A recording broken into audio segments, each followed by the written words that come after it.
notre Bible, s'il vous plaît, dans l'Épître aux Corinthiens, la première Épître aux Corinthiens. Le thème de ce matin, comme je l'ai annoncé, c'est la croix au centre.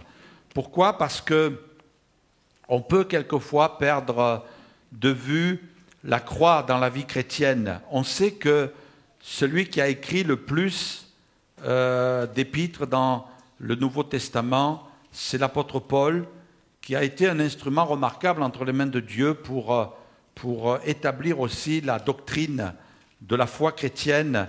Et puis il dit dans un passage dans la première aux Corinthiens, chapitre 1er, verset 17, il dit quelque chose de très important. Et puis on le voit aussi répéter souvent, cette notion de l'œuvre de Jésus, de la croix, de sa mort sur la croix. Voilà ce que l'apôtre Paul dit: ce n'est pas pour baptiser que Christ m'a envoyé, c'est pour annoncer l'évangile, et cela sans la sagesse du langage, afin que la croix de Christ ne soit pas rendue vaine. Amen.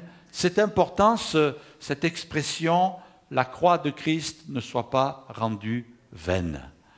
Comme quoi, on peut perdre cette notion de la croix. Bien sûr, quand on parle de la croix, il ne s'agit pas de simplement le symbole ou l'instrument de mort qu'est la croix, mais plutôt ce que tout cela comporte, représente. Et j'aimerais pendant quelques dimanches qu'on revienne à l'essentiel, qu'on revienne à la base, qu'on revienne au début, c'est-à-dire la croix. La croix, c'est le début de la vie chrétienne.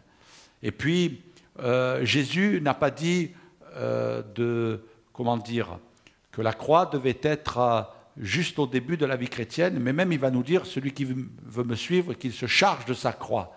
On s'aperçoit qu'il y a aussi une communion dans son œuvre qui se poursuit tous les jours de notre vie, et c'est important. Et on a besoin par moments aussi de revenir à la croix,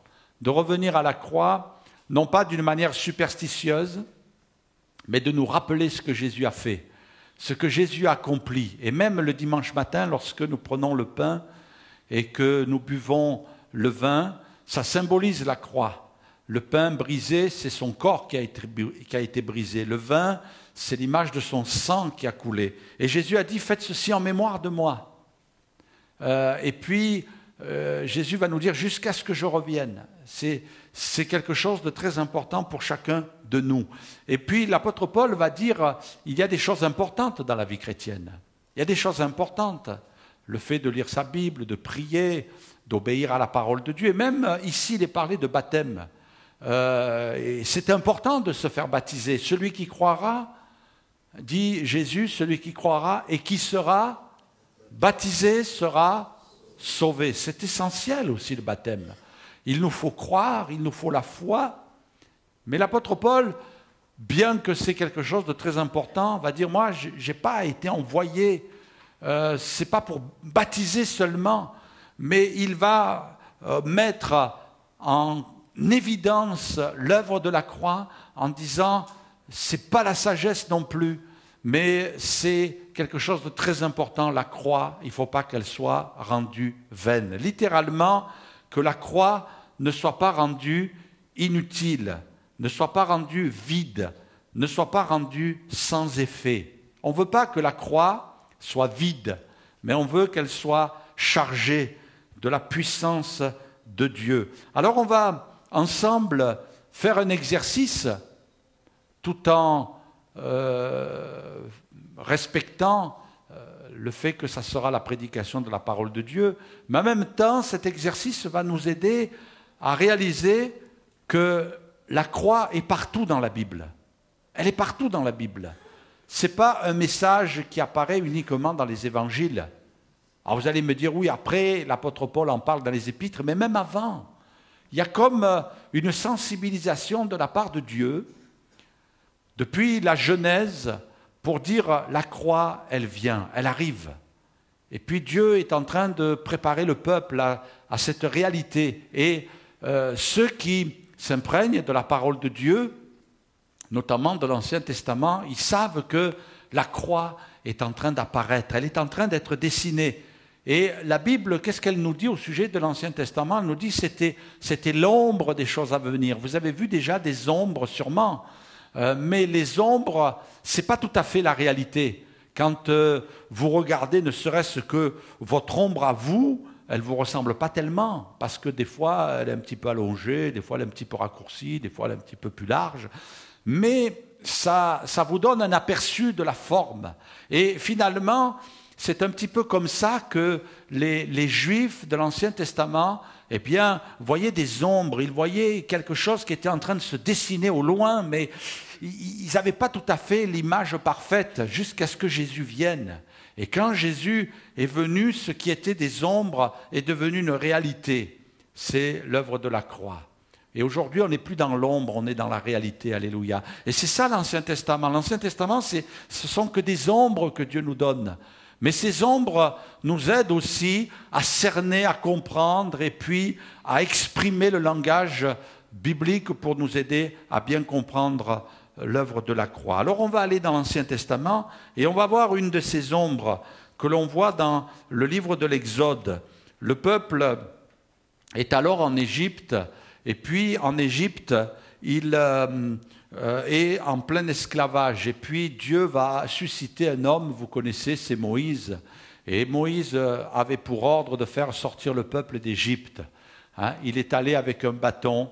Et puis Dieu a libéré le peuple parce que Dieu a envoyé des plaies pour faire fléchir Pharaon et toute son armée, toute la puissance de l'époque égyptienne. Tout s'est écroulé, tout a été anéanti parce que Dieu voulait faire sortir son peuple. Et puis Dieu s'apprête à frapper avec la dernière plaie. C'est le jugement de Dieu qui va s'abattre. Quelquefois, ça nous semble un petit peu dur, les jugements de Dieu, mais il vaut mieux obéir à Dieu. Amen. Il vaut mieux obéir à Dieu. C'est très important d'obéir à Dieu. Et finalement, Dieu a envoyé des plaies qui étaient là pour dire à Pharaon, laisse sortir le peuple parce que ça va aller mal pour toi. Il vaut mieux que tu obéisses à Dieu. Et à force de résister, les plaies vont devenir de plus en plus sévères. Et on arrive à la dernière. Dieu va envoyer... va frapper l'Égypte avec un jugement, avec le destructeur. Et puis, Dieu va protéger son peuple. Vous savez, ça nous annonce aussi, ça nous parle de ce qu'un jour Jésus va revenir. Amen, il ne faut pas l'oublier. On est dans ce monde et puis avec bien des difficultés par moments. Mais le Seigneur dit, un jour je vais venir chercher mon peuple. Et puis, en même temps, il y a...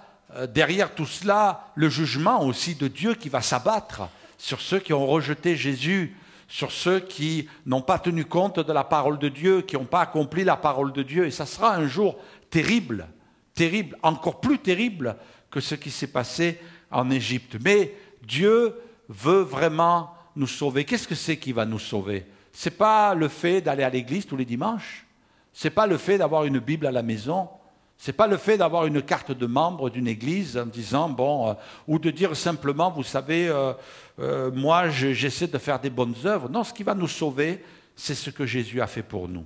Alors on va lire ensemble dans l'Exode chapitre 12, verset 3. Dieu va dire à Moïse, parlez à toute l'assemblée d'Israël et dites, le 10e jour de ce mois, on prendra un agneau pour chaque famille, un agneau pour chaque maison. Si la maison est trop peu nombreuse pour un agneau, on le prendra avec son plus proche voisin, selon le nombre des personnes. Vous compterez pour cet agneau d'après ce que chacun peut manger. Ce sera un agneau sans défaut, mâle, âgé d'1 an. Vous pourrez prendre un agneau ou un chevreau. Vous le garderez jusqu'au 14e jour de ce mois, et toute l'assemblée d'Israël l'immolera entre les 2 soirs. On prendra de son sang et on en mettra sur les 2 poteaux et sur le linteau de la porte des maisons où on le mangera. Et c'est là qu'est née la Pâque. L'histoire de la Pâque prend son origine ici. C'était le moment, la Pâque, le mot Pâque veut dire action de passer. Dieu allait passer pour exercer son jugement et puis allait frapper le premier-né de tous ceux qui habitaient l'Égypte. Et puis Dieu, pour protéger son peuple, a dit, vous prendrez un agneau. Ce jour-là sera un jour de célébration. Vous prendrez un agneau, comme on l'a lu, et on comprend pourquoi Jean-Baptiste a dit, en voyant Jésus, voici l'agneau de Dieu qui ôte le péché du monde. Déjà là, bon, bien sûr, il y a d'autres textes bien avant qui apparaissent, mais déjà là, on voit cette notion d'animal sacrifié, d'animal qui va devoir donner sa vie. Certes, ils vont manger cet animal, ils ne vont pas le faire souffrir inutilement, ils vont le manger, ça sera un repas, le repas de la Pâque, l'agneau, et puis, mais il va être sacrifié. Il fallait que ce soit fait selon certaines règles. Cet animal devait être sacrifié, on devait prendre son sang, répandre son sang, et puis de plus, la particularité, c'était que le sang était pris, et puis je vais vous montrer une image là, vous allez voir, vous avez des poteaux, vous imaginez ici qu'au milieu, normalement il devrait y avoir une porte, vous avez 2 poteaux et vous avez un linteau.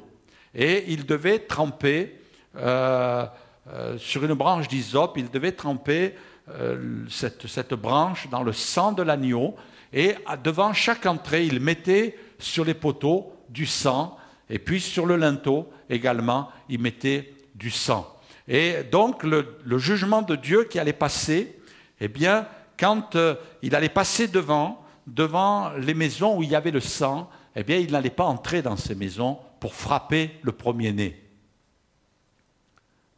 Et ceux qui n'avaient pas mis ou qui avaient négligé cela, eh bien, le destructeur entrait dans la maison et frappait le premier-né. Alors on imagine que dans toute l'Égypte, il devait y avoir des cris de détresse, il devait y avoir des cris de douleur.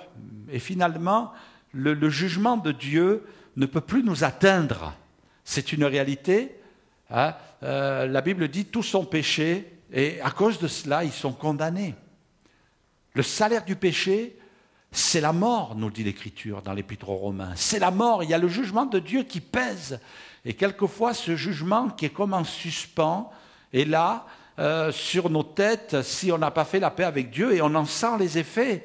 Et c'est pour ça que souvent les gens disent, pasteur, quand je donnais mon cœur à Jésus, j'ai senti que je devenais léger. Ben oui, parce que spirituellement, dans le monde invisible, il y avait un jugement qui était sur toi.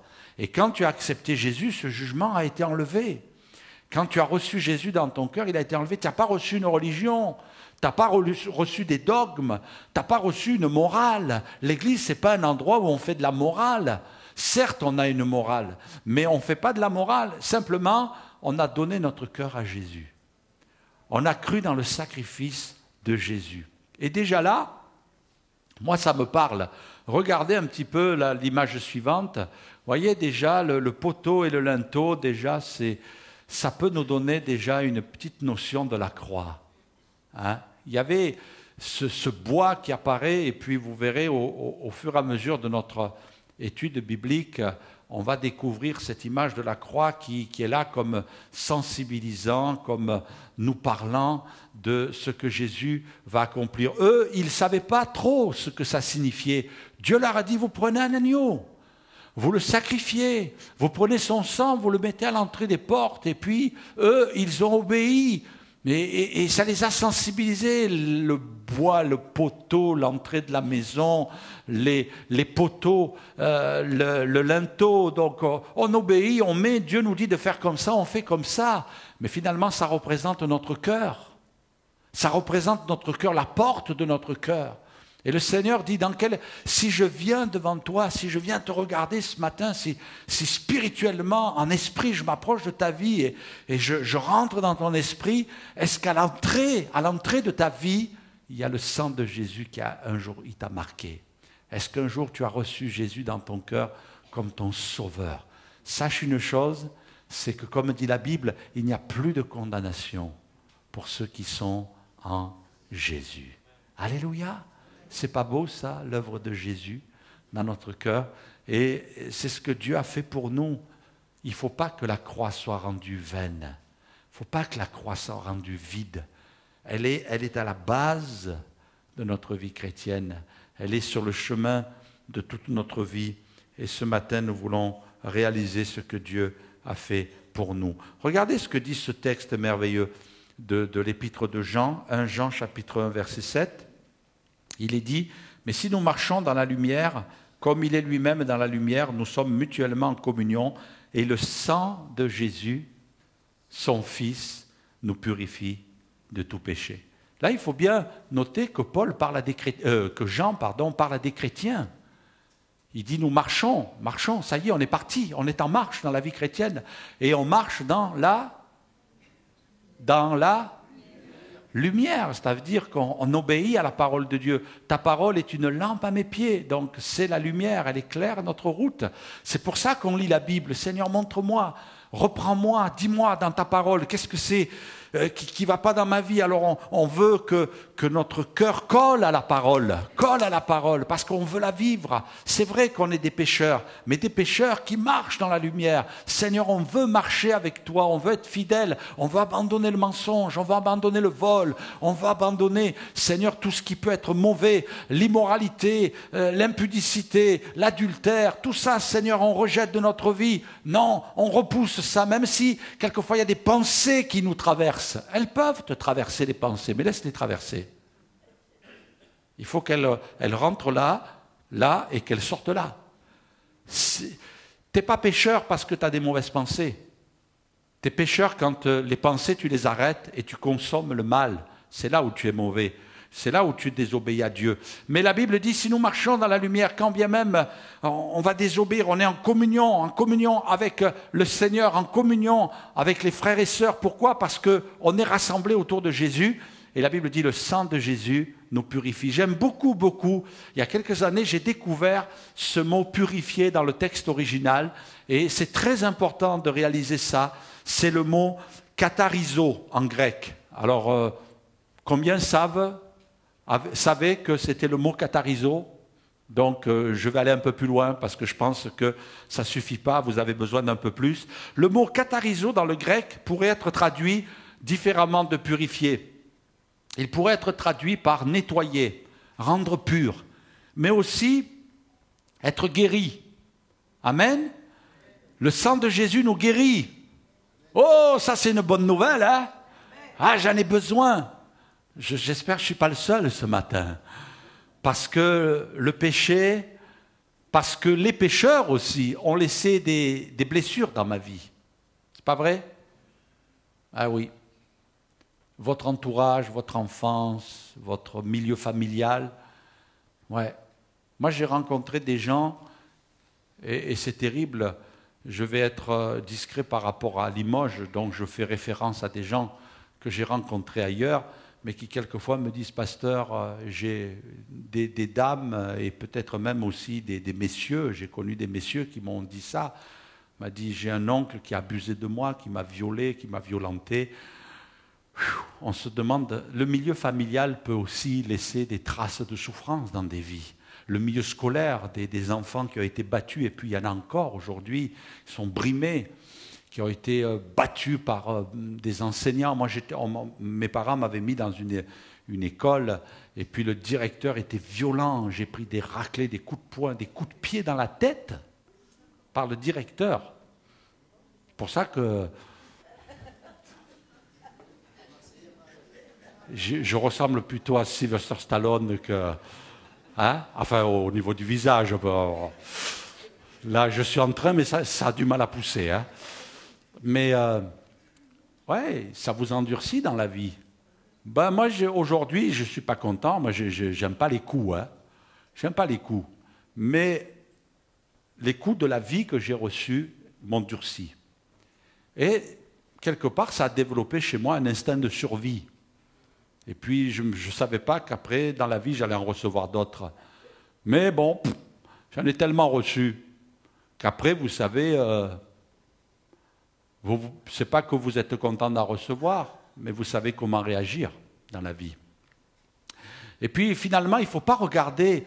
Bon, attention, je ne fais pas allusion à ceux qui ont été violentés physiquement, qui ont subi des attouchements ou des viols, qui est quelque chose de terrible et de traumatisant.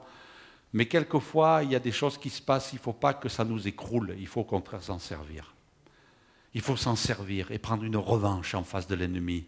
Mais sache une chose ce matin, et que ce message vienne percuter ton cœur, c'est que le sang de Jésus te guérit. Alléluia. je sais pas, moi je suis pas médecin, je ne suis pas scientifique, je suis pasteur, et puis c'est déjà pas mal à porter. Ça me suffit, il y a beaucoup de charges. Mais quand j'ai étudié le sang, comme vous pouvez le faire avec une encyclopédie, avec Internet, eh bien faites-le, allez étudier le sang, vous allez voir tous les pouvoirs du sang. Le sang, c'est un élément qui peut s'auto-nettoyer. Le sang a la possibilité aussi de guérir, a la possibilité de colmater. Le sang fait office, laissez-moi cette image, elle n'est pas très scientifique, mais elle est parlante. Le sang, c'est un petit peu comme quand vous prenez votre super-glue et que vous collez. Le sang a le pouvoir de coller et de cicatriser les plaies. C'est pour ça que quelquefois, on voit le sang qui sort d'une plaie, mais ensuite, le sang va colmater la plaie, va interrompre le flux de sang pour aussi guérir. Et puis, le sang a le pouvoir de nettoyer aussi, de purifier.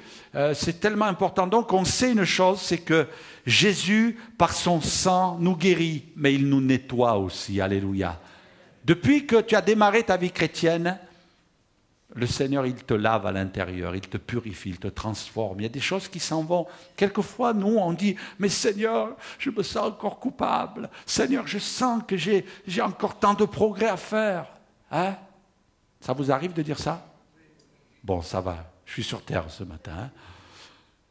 Eh bien, regardez, arrêtez-vous quelques instants et regardez un petit peu en arrière. Regardez comment vous étiez il y a 5 ans de ça. Comment vous étiez il y a 10 ans de ça. Et pour ceux qui sont convertis d'encore plus longtemps, comment vous étiez il y a 20 ans, 30 ans, 40 ans de ça. Et dites-vous, ah, les progrès que j'ai faits. Le Seigneur m'a secouru. Il vous a fait grandir. Alléluia. Et même les épreuves, elles ne sont pas négatives, les épreuves. Jésus, tout de suite après son baptême, il est parti dans le désert. Et puis, face à face avec le diable. Waouh, quel programme, hein? On s'en passerait. C'est vrai qu'on s'en passerait des épreuves. C'est pas vrai? Vous êtes passé par des épreuves. Je suis passé par des épreuves. J'aime pas les épreuves. Peut-être il y a des gens qui aiment les épreuves.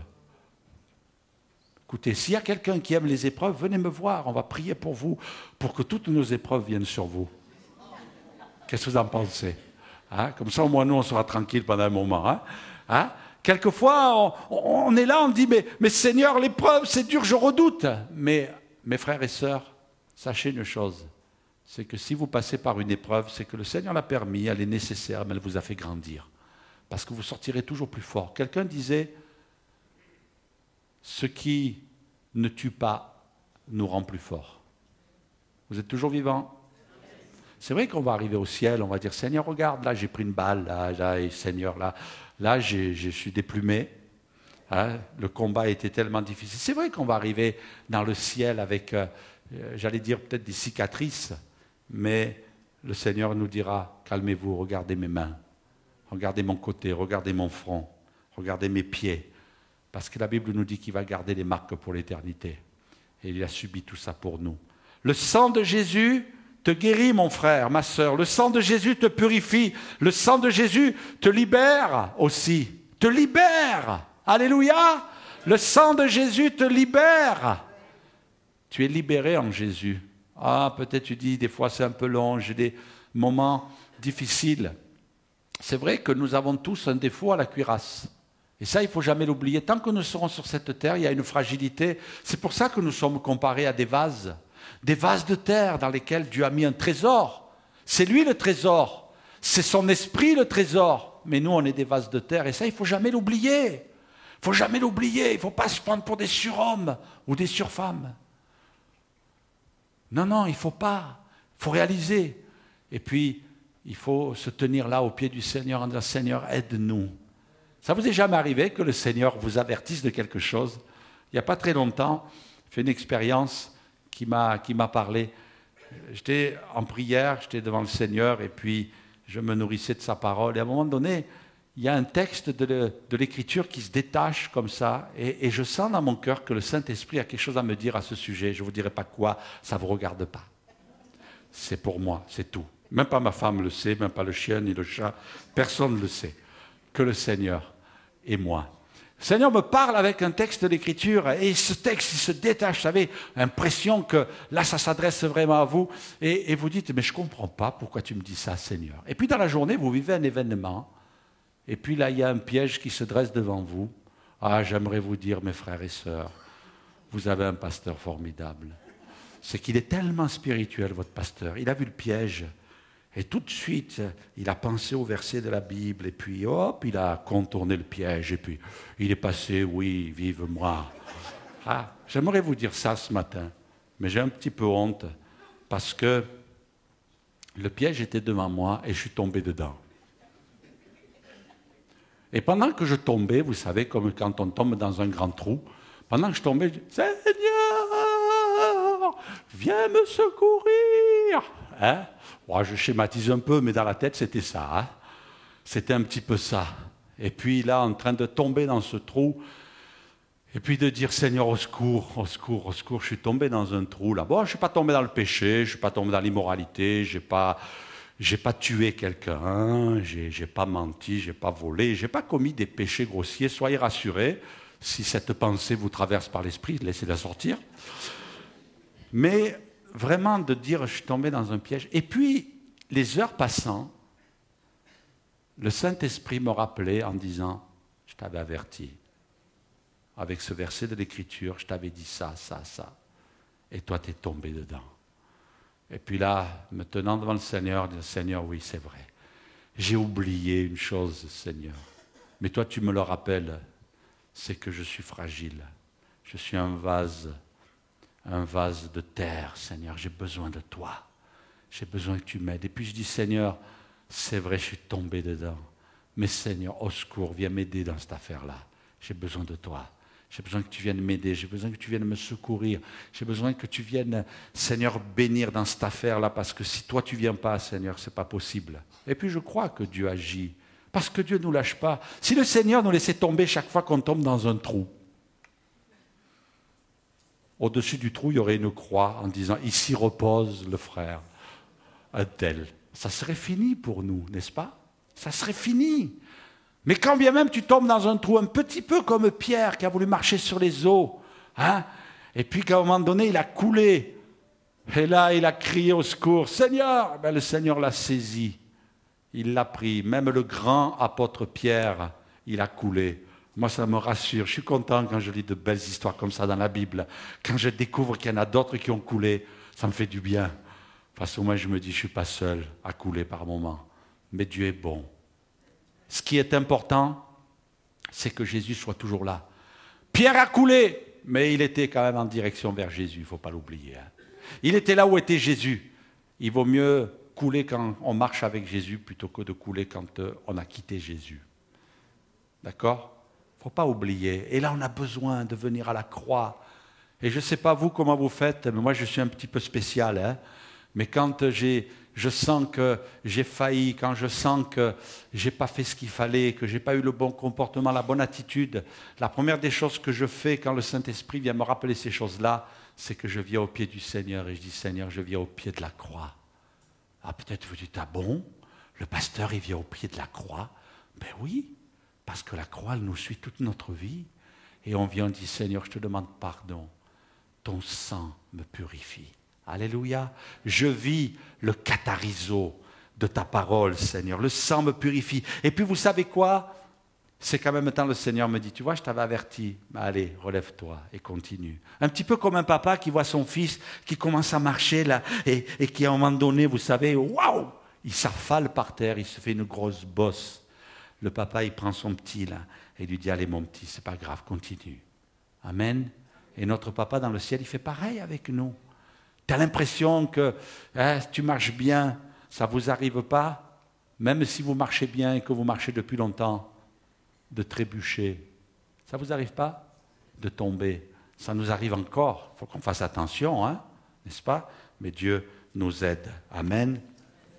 J'aimerais voir une autre image. On va aller dans le livre du Deutéronome et on va lire ensemble au chapitre 6 et au verset 5. Deutéronome, chapitre 6, verset 5. « Tu aimeras l'Éternel ton Dieu de tout ton cœur, de toute ton âme et de toute ta force. Et ces commandements que je te donne aujourd'hui seront dans ton cœur. Tu les inculqueras à tes enfants et tu en parleras quand tu seras dans ta maison, quand tu iras en voyage, quand tu te coucheras et quand tu te lèveras. Tu les liras comme un signe sur tes mains et ils seront comme des frontaux entre tes yeux.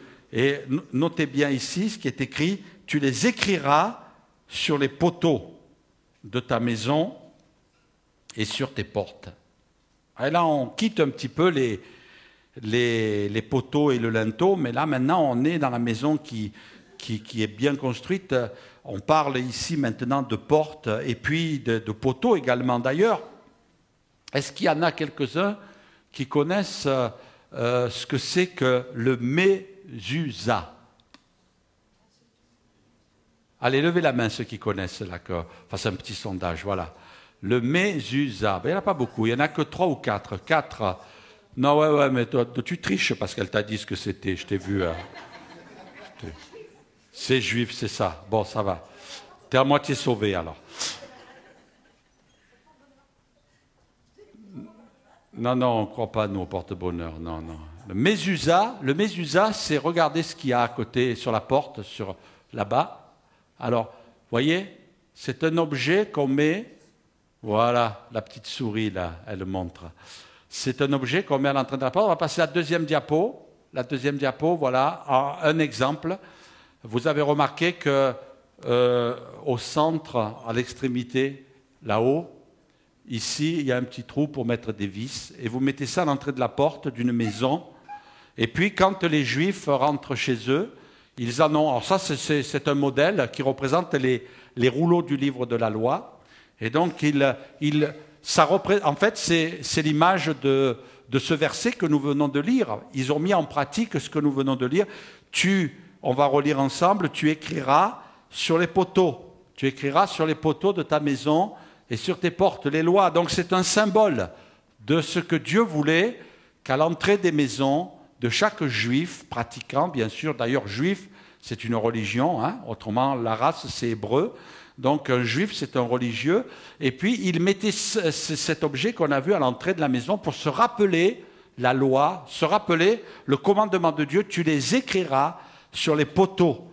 Vous imaginez, chaque fois qu'un juif fidèle à Dieu à cette époque-là construisait une maison, eh bien à l'entrée de sa maison, il y avait les commandements de Dieu qui étaient écrits là. Ils entraient, ils sortaient, ils entraient, ils sortaient. Chaque fois, les commandements de Dieu étaient rappelés, même s'ils ne lisaient pas, ils rappelaient les commandements que Dieu avait donnés au peuple, et puis toute la famille était imprégnée de ça. C'est bon quand notre maison est imprégnée de la loi de Dieu. Ce n'est pas parce que nous sommes sous la grâce que la loi n'existe plus. Il y a la loi de Dieu qui vient des commandements de Dieu, mais quand on est de nouveau en Jésus, c'est la loi de l'Esprit. L'apôtre Paul en parle de la loi de l'Esprit. La loi de l'Esprit, c'est quoi? C'est la parole de Dieu qui est gravée dans notre cœur par le Saint-Esprit. On n'a pas besoin d'écrire les commandements toujours pour s'en rappeler, mais le Saint-Esprit qui est venu dans notre cœur le jour où on s'est converti, on s'est donné à Jésus, est venu écrire dans nos cœurs la loi. La loi mosaïque, la loi à l'époque de Moïse est écrite sur des tables de pierre. Amen. Mais la loi de Christ est venue s'écrire sur des tables de chair, c'est-à-dire notre cœur. Notre cœur, la loi, elle est inscrite en nous. Et plus nous marchons avec Christ, et plus la loi est écrite en nous. Et finalement, ici, nous avons un symbole de cette maison encore, cette maison sur laquelle la loi de Dieu, cette porte d'entrée. En fait, quand on donne notre cœur à Jésus, quand Jésus entre dans notre cœur, la loi s'inscrit en nous. Alors il est vrai qu'il y a besoin de la connaissance de la parole, il faut la lire, parce que l'Esprit de Dieu prend de la parole et nous révèle la parole en nous. L'Esprit de Dieu prend de la parole et nous fait vivre la parole. Autrefois, les Juifs avaient les commandements de Dieu, mais ils sentaient constamment un tiraillement à l'intérieur d'eux parce qu'ils n'arrivaient pas à accomplir les commandements de Dieu. Quand ils accomplissaient les commandements de Dieu, il y en avait toujours un qui n'était pas accompli. Alors ils étaient là, toujours avec des sacrifices. Ils venaient vers Dieu en disant « j'ai péché ». Et ils offraient un sacrifice. Certes, ils passaient par le sacrificateur qui lui offrait. Il était mandaté pour cela. Mais chaque fois, ils étaient mal. Ils n'étaient pas dans la paix profonde. Alors chaque fois, il fallait qu'ils viennent offrir des sacrifices. Et puis même, le souverain sacrificateur, une fois par an, faisait l'expiation. Il entrait dans le lieu très saint, dans la présence de Dieu, dans le tabernacle. Il entrait dans le lieu très saint avec du sang des animaux une fois par an pour tout le peuple. Et ça se répétait. Vous imaginez un petit peu tout ce qui devait y avoir comme sacrifice des animaux qui étaient offerts sans cesse. Il y avait toujours du mouvement dans le temple, dans le tabernacle. Il y avait toujours quelqu'un qui arrivait avec son animal. Il y avait toujours des gens qui arrivaient pour offrir des sacrifices. C'était constant, constant, ça n'arrêtait pas. Les animaux étaient offerts, le sang était versé pour le pardon des péchés. Et puis, les commandements de Dieu étaient toujours enfreints. Mais c'était pour annoncer la venue de Jésus. Mais c'était aussi pour montrer que le salut n'aurait jamais lieu par les hommes. On ne peut pas se sauver soi-même. Ce n'est pas possible. On ne peut pas. On n'y arrive pas. Le meilleur des êtres humains, le meilleur ne pourra pas se sauver. Il y aura toujours un péché quelque part. Il y aura toujours un moment où il aura désobéi à Dieu. Et c'est terrible. On ne peut pas. Mais la Bible nous dit qu'un jour, la Bible dit Jésus dira « Je suis la porte ». Dans Jean chapitre 10, verset 9, on va lire ce passage, Jésus dira « Je suis la porte. Si quelqu'un entre par moi, il sera sauvé. Il entrera, il sortira, il trouvera des pâturages. » Jésus est la porte. On a aussi l'image de cette entrée dans la présence de Dieu, dans la communion avec Dieu, de cette entrée où le Seigneur Jésus est celui qui est la porte de notre communion avec Dieu. Jacob, quand il a eu la révélation de Dieu, vous savez, quand il a vu l'échelle de Dieu, il a vu des anges qui montaient, qui descendaient, il disait c'est la porte des cieux. Ah, il dit le ciel. Il a eu une révélation d'une infime partie du ciel. Il a vu là une échelle, il a vu des anges. Ah, il a été tout bouleversé. Il a dit c'est la porte des cieux. Mais Dieu ne nous donne pas une infime révélation. Il nous a donné le Fils de Dieu, Jésus. Ce n'est pas des anges qui sont descendus, qui sont montés. C'est Jésus qui est venu, le Fils de Dieu, qui s'est incarné. Il a pris la forme d'un homme, il est venu en homme parmi nous, il s'est incarné et il est venu sur la terre, il a donné sa vie. Et Jésus dit, je suis la porte. Ça veut dire que quand on a reçu Jésus, quand on a ouvert notre cœur à Jésus, le ciel s'est ouvert. Ça vous est arrivé de dire à quelqu'un, « viens me voir, la porte est ouverte pour toi. » D'accord? Ça vous est déjà arrivé? Et des fois, il y a des gens, ils viennent, ils ding dong. Vous les regardez par la fenêtre. Vous dites, pourquoi? Eh bien, monsieur, on vient parce qu'on a un produit à vous vendre. Merci, j'ai tous les produits qu'il faut à la maison. Allez voir le voisin. Vous ne lui ouvrez pas la porte. Vous êtes poli, vous êtes gentil, vous êtes... pas de souci. Mais des fois, vous n'ouvrez pas. Vous n'ouvrez pas. Parce que vous ne voulez pas donner un accès. Mais il y a peut-être des gens qui vous disent, ma porte, elle est grande ouverte pour vous. Et ils viennent de chez vous. Et vous les recevez. Eh bien, Dieu, en Jésus, qui dit, je suis la porte, pour ceux qui y croient, eh bien, ils sont sauvés. Il entrera. Amen. Tu es rentré dans la maison de Dieu en passant par la croix. Alléluia. Tu es passé par Jésus et la porte s'est ouverte. Et tu es rentré dans le royaume de Dieu. Alléluia. Le royaume de Dieu. Et puis le Seigneur dira, il entrera et il sortira. Et il trouvera des pâturages. Amen. Il y a cette liberté qui est en Jésus. On va rester là pour ce matin, on poursuivra plus tard. J'aimerais ce matin, je vais inviter l'équipe de musiciens, s'il vous plaît, à venir. J'aimerais ce matin que dans notre cœur, on revienne un peu plus près de la croix. Et on réalise ce que Jésus a fait pour nous. On réalise ce que Jésus a accompli pour nous. Ce que Jésus a opéré pour nous. Et ce matin, on veut dire, Seigneur, je veux revenir à la croix. Je ne veux pas que la croix soit vide, elle soit vaine, mais je veux que la croix, elle accomplisse pleinement son œuvre dans toute ma vie. Je ne veux pas perdre de vue la croix. Je ne veux pas perdre de vue l'œuvre de la croix. Je ne veux pas perdre de vue le sacrifice de la croix. Et je veux réaliser que Jésus est mort. Et je veux ce matin que la mort de Jésus est une réalité dans ma vie. Soit une réalité dans ma vie. Que la mort de Jésus est une influence dans mon cœur. Parce que c'est Jésus qui change notre vie.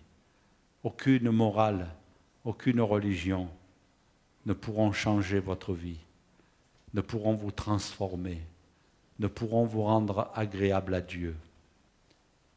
Mais seul Jésus peut le faire, par son sacrifice parfait. Est-ce que ce matin, la trace du sang a disparu? Est-ce que ce matin, c'est la trace du péché qui a repris le dessus?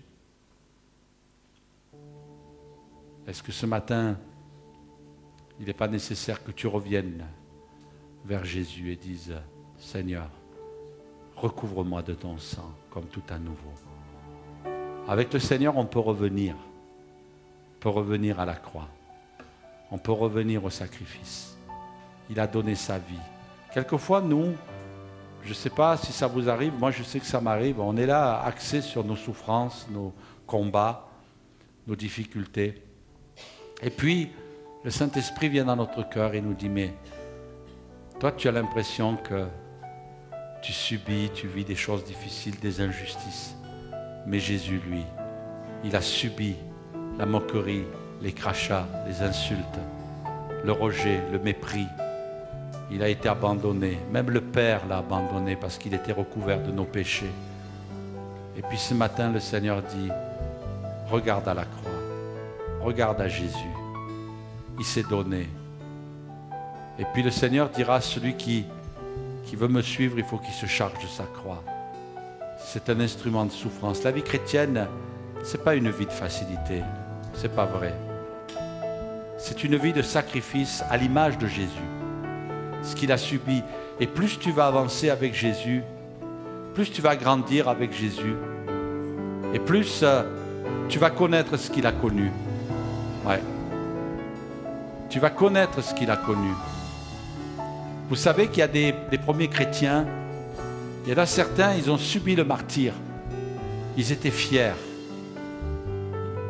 Ils n'étaient pas pleinement heureux de souffrir, non, on n'est pas comme ça. Mais ils étaient fiers, ils disaient Jésus est mort, lui. Moi, je peux mourir pour lui.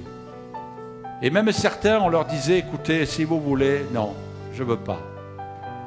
Je veux être fidèle à mon Sauveur. Reniez Jésus et puis on vous libère. Je ne renie pas Jésus, vous pouvez me tuer. Et ils allaient jusqu'au bout. Et le Seigneur nous dit, ne lâche pas. Peut-être tu es découragé, peut-être tu es fatigué, peut-être tu es épuisé. Mais le Seigneur dit, ne te décourage pas, ne lâche pas, va jusqu'au bout. Parce qu'au bout, il y a la victoire. Parce que le diable peut essayer de se déchaîner contre toi, comme il l'a fait pour Jésus. Mais tiens bon, ton Dieu est avec toi. Et puis, comme dit la Bible, résiste jusqu'au sang. Ne te laisse pas vaincre. Ne sois pas dans l'abandon. Ne sois pas dans le rejet. Ne sois pas dans la défaite. Ne sois pas dans le découragement. Regarde à ton Sauveur. Il suffisait d'un mot, il pouvait éviter la croix. Mais il ne l'a pas fait, il l'a subi. Il est allé jusqu'au bout. Et le Seigneur dit, ne lâche pas. Sois fidèle. Sois fidèle jusqu'à la fin. Sois fidèle à tes engagements. Sois fidèle à Jésus. Marche avec lui. Et il va te conduire dans ses voies. Amen. Ce matin, peut-être tu as besoin de dire à Jésus, je viens près de toi. Je vais vous demander, mes frères et sœurs, dernière fois, si on peut tous se lever à notre place et puis replacer nos cœurs devant le Seigneur, chacun pour notre part, et dire, je viens à la croix ce matin. Seigneur, c'est là que tu as donné ta vie. C'est là que tu es mort. Une porte est ouverte. Le ciel est ouvert. Alléluia sur ta vie ce matin. Jésus a dit désormais vous verrez le ciel ouvert. Alléluia. Alors ce matin le ciel est ouvert parce que Jésus la porte a ouvert le ciel. Il était fermé autrefois à cause de mes péchés, à cause de ma nature pécheresse. Mais Jésus a donné sa vie sur la croix. Alors Jésus dit le ciel est ouvert. Et ce matin je veux déclarer un ciel ouvert dans ma vie. Je veux déclarer un ciel ouvert. Seigneur, au-dessus de ma tête, je veux déclarer, Seigneur, ce matin que ma voix le porte jusque dans ton cœur. Et que tes bénédictions, ta puissance, ton esprit sont aussi répandus dans ma vie en abondance. Seigneur, ce matin, je déclare qu'en Jésus, j'ai tout pleinement. En Jésus, j'ai la réponse à mes prières. En Jésus, j'ai la solution. En Jésus, j'ai la guérison. En Jésus, je peux grandir, je peux progresser. En Jésus, je peux revenir. Je peux revenir près de Dieu. Je peux revenir dans sa présence. Je peux revenir près de lui. Ce matin, viens, approche-toi. Viens près de la croix ce matin. Viens devant ton Seigneur. Apporte-lui ton cœur. Alléluia.